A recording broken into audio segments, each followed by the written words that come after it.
Assalamu alaikum, and welcome to our Tajweed course, where we embark on a journey to perfect the Quranic recitation. وَلَقَدْ يَسَّرْنَا الْقُرْآنَ لِلذِّكْرِ فَهَلْ مِن مُّدَّكِرٍ.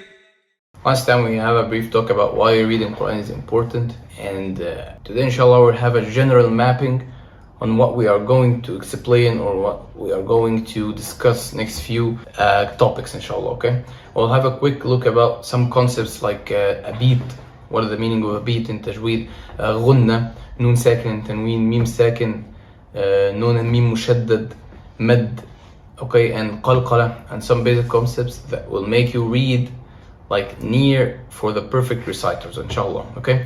This is like the main topic that we're gonna explain. Next time inshallah we're gonna start talking about what is the meaning of a beat in Tajweed, okay? If you would like to memorize the Holy Quran, read the Holy Quran, learn Arabic reading syllabus, okay? Learning Tajweed and becoming master in reading the Quran with Tajweed, or taking an ijaza, you can contact us for more details. See you next time. Assalamu alaikum.